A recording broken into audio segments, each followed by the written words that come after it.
Hey y'all, this is Nia Tate here to review the series finale for The Shy, season 8, episode 10.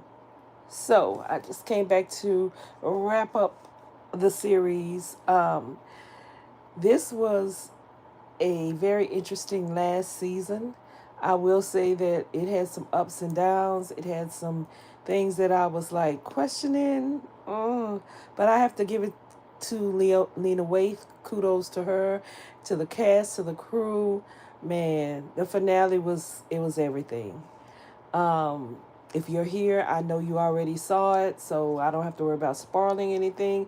I the first thing I did when I woke up this morning was watch it because I did not want to go on social media and get spoiled. I was like, no. So it is currently 6 a.m. I watched it when I got up around 5, and it was definitely worth it. It was very suspenseful all the way to the end. So let's get into it. So we start the episode out with Tiff waking up all alone in that big house, and then it spans over to Keisha. She is up, Emmett's still asleep. It's the day of the wedding, so she is like, well, is it the day of the wedding or the wedding is the next day? The wedding is real close. So Keisha tells Emmett that she told Tiffany that she doesn't want to have she's not going to have the wedding at her house. And he's like, well, the wedding is, right there. Like, she said, I can't do it. She killed my son's father. He said, and he killed hers. And she's like, well, I don't want her in our life. He said, that can't happen. She's our family. She's my child's mother. And I'm glad that Emmett told her, because Keisha, girl, you getting on my nerve. Listen, Keisha, let me tell you something. You got on my nerves with this Nook stuff. I think you still have feelings for Nook, because I get it. I mean, this the thing. You act like Nook was innocent. This man had done all kind of evil things. Not to mention when you was missing. Matter of fact, if he'd have picked you up on time, the man wouldn't have been able to snatch you back in season whatever that was when that crazy man took you. And then when your brother went to the house for Nook to ask him about you, because the people knew that, well, they had figured out that he was messing with you even though you was in high school. um he chased them away. So, girl, I ain't got no love lost for Nook, but he did. The actor that played Nook was really good. I did miss him for that. Um, so he pretty much tells her, we not Tiffany gonna be around. It is what it is. She's my son's mother. So they need to find another place for the wedding. She said, let's just have it here. He said, this house not big enough. We don't have enough room. So he says, I'll take care of it. I know where we can have it. And she said, where? He said, I'm going to surprise you. Do you trust me? I was like, I don't know, Emmett, do we trust you? So he goes over, and I knew that's where he was going. I was like, he going to have it to his mom's house, to that house where the mom and dad got married. And because that's where he was when he had a dream of his mother last week, and that's where they were, outside in that backyard. And so he goes over to Shad and to congratulate him, and what you call him is over there with him, um, Trig. And so he tells him, Emmett tells him, congratulations for the house, but I need a favor. Can I borrow, I'm going to need to borrow that backyard. So that's where they have the wedding. And the wedding was beautiful. Her mother shows up at the last minute. I was like, okay, girl. And Keisha's like, you missed the birth of my son. She said, I'm sorry. So her and the brat was there on the front row. She looked good. I don't know why they bring her back a little earlier, but we digress. At least she showed up. And then when Keisha got ready to walk down the aisle, here comes Kevin. I was like, yay. So Kevin must have been there for what, an hour or so? Because the only thing I wanted to see a scene with Kevin and Papa and what's his name? Trig little brother. Like the gang, I wanted the gang all back together, and they didn't have a scene together. It was kind of weird. That was weird. So I don't know.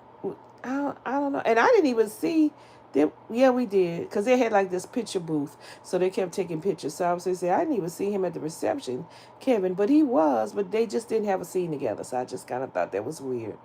Anyway, um,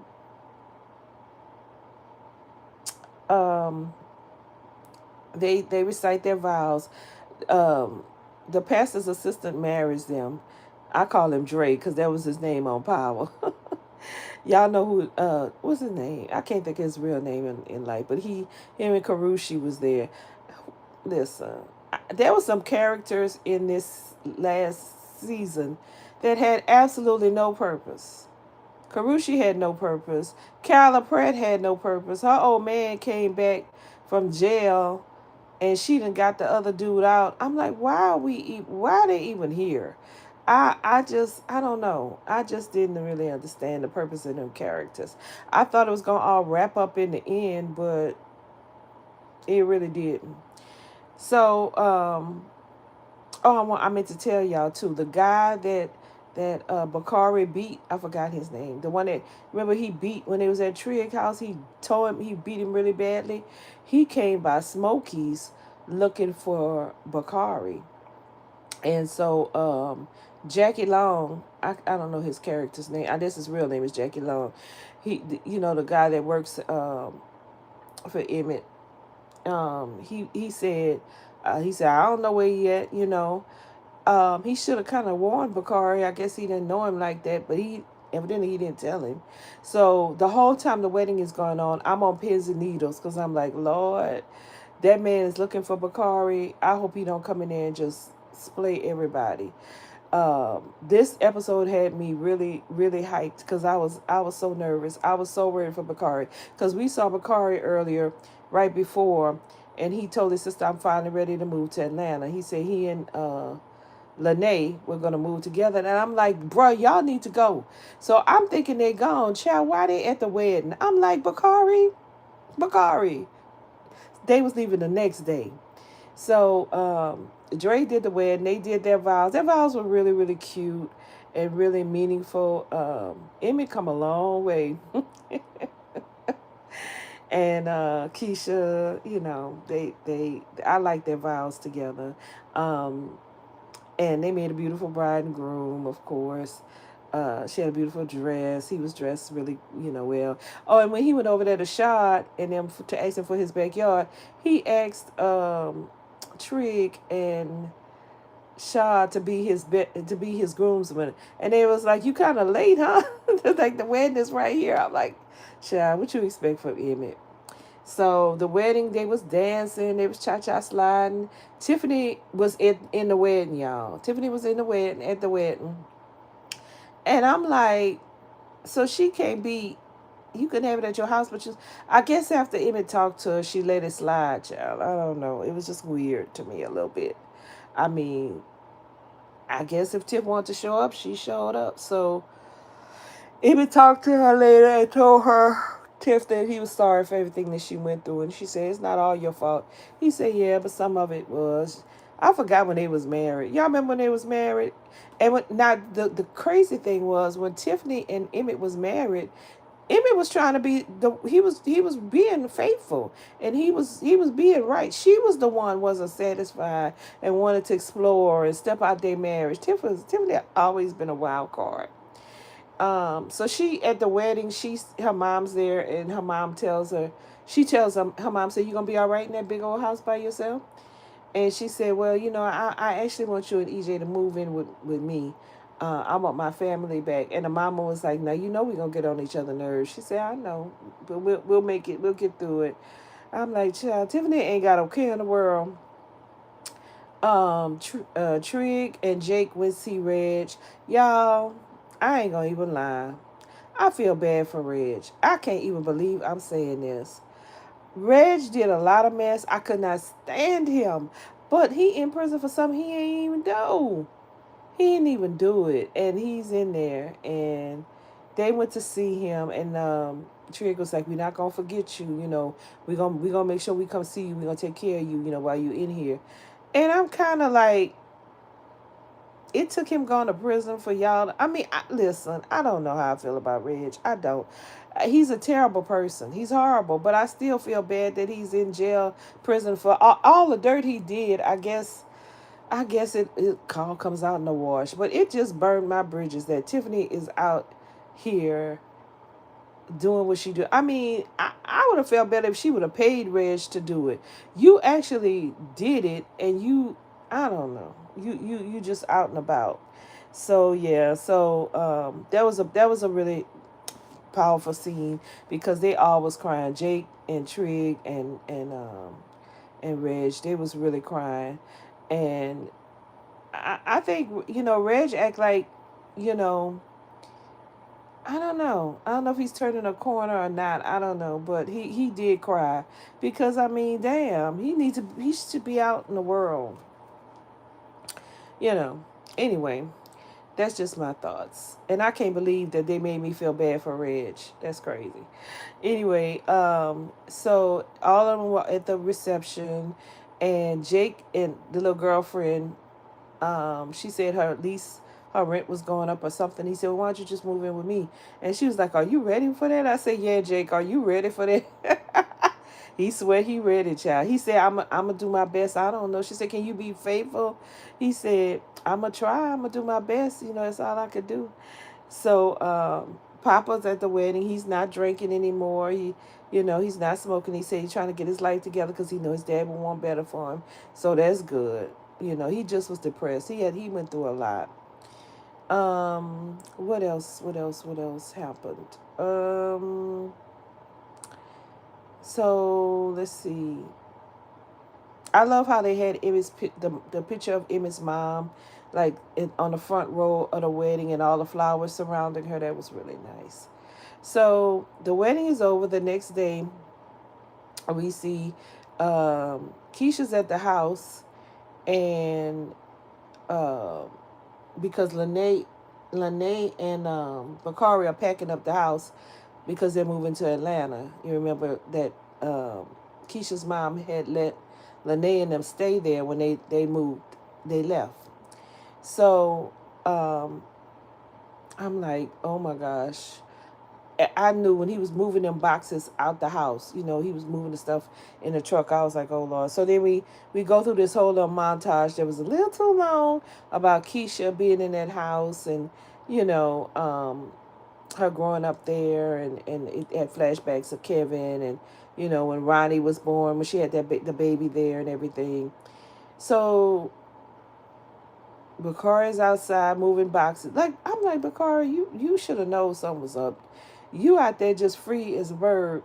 And so we see this big SUV at the corner, and they it slow rise down. They pull the mask down and they light it up. And next thing we see, Bakari is on the sidewalk, and I was like, dang, Bakari, you should have left. I was like, dang, Bakari, you should have left. This is crazy. And he splayed out on the sidewalk, and, of course, Linnea's screaming, and I guess Keisha came out the house, she's screaming. So then we see a big thing that says 1 year later. And we see Emmett and um, Keisha are at another. He wanted to franchise Smokies, so we see he's at another. He has opened another Smokies, and it looks like it's a really bigger and nicer. Somewhere else, I don't know where it was, but there's a whole mural of his mom on the wall, which is beautiful. And then we see um Shad and his girl, the lady, the judge, whatever, or the lawyer, and her son. They're at that house that Emma's daddy gave him. They're outside barbecuing, so they worked out. They seem to be happy. Then we see Trig and his girl. Um, they look like they happy. They all at the barbecue together, And then who else do we see? Um, Tiffany. They showed a little, yeah, Tiffany and her mom and her son, and the baby. They're still in the house, and she got this big portrait being put on the wall of her and her family, and she looked happy. Her mom's still living with her, and we see it kind of Trig is in still in jail. Not Trig. Reg is still in jail, but he's reading the book, and then once we see the book, it kind of spirals over to um, it's this table, and it's actually it's obvious it's a book signing. There's a bunch of books on the table, and it's Bakari's book, and then we see his sister there at the book signing, and then it pans over to Lene. Lene's at the table, and she stands up to hug the sister, and she's pregnant. And then we also see Jake and his little girlfriend. They still together, seem to be, I think. And then we pan over, and y'all, Bakari is alive. He made it. He made it. He look a little worn to wear though. He looked real skinny looking, but he made it. He's signing his book. And y'all, I ain't gonna even lie, I teared up. I teared up. I was so happy for him that they did. Thank you, Lena. Thank you. Because Lena, girl, we have been threatening you all week to not kill off Bakari. And we are so glad that it happened that way. Thank goodness that he did not get killed. And I'm so proud that he was able to sell his book. Oh, it was beautiful. And then towards the end, you know, uh Donny Hathaway's "Take It From Me, One Day We'll All Be Free" was playing. And then the three little boys that they would show all the time, they were riding a bike, and whoever, I forgot who was narrating it. I don't remember which one. I don't know if it was Bakari. I don't know who was narrating it. But anyway, they were like, there's always a new beginning, and the little kid and the little boys rode off on a bicycle. Y'all, it was so beautiful. Oh my gosh! Congratulations to the staff and the crew of The Chi. I have watched this show from the beginning for 8 whole seasons, and it has taken me on so many rides. There were so many great actors. Duda, oh my gosh, he was so good. Um, just so many people on this show from the beginning. If you have not watched The Chi, um, I encourage you to watch it from the beginning. It was really good, and I'm so proud of Lena Waithe being a female in this industry. And I remember when this show first came out, and she said that she, being from Chicago, she wanted to do a show that represented The Chi, and she did a phenomenal job. She did an immaculate job. I love the show. Now, I have had, my questions. I'm not gonna lie. Some of them seasons I was like, yeah. But what I liked about the show was I felt like it did what it needed to do. It was real. She had no problems killing off some characters, okay? And a lot of them characters was people that we loved and we adored, but she that's how life is. It is what it is. That's one of the things I used to like about The Wire. I used to love and hate, and the same thing about this show. It's a love and hate that, you know, anybody can get it. On any given day, anybody can get it. And we're just glad that, Eminem and Keisha made it, and they're married, and I'm just so happy that Bakari, oh my gosh, because I feel like Bakari started off as a terrible child, but because of his circumstances, he had no parents. He was just pretty much left out into the world to make a way for himself, and he was a smart kid, but his surroundings was terrible. So I feel like Rashad believing in him really helped turn him around. Really helped, because y'all know Bakar was terrible when he was first on there. He was horrible. He was such a bad, bad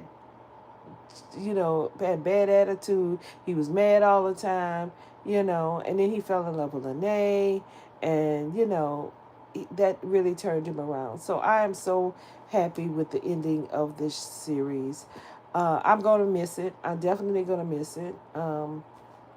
But all good things must come to the end.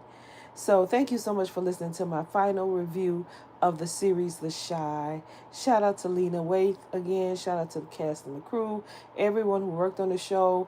You did a phenomenal, phenomenal job, and you all should be very proud.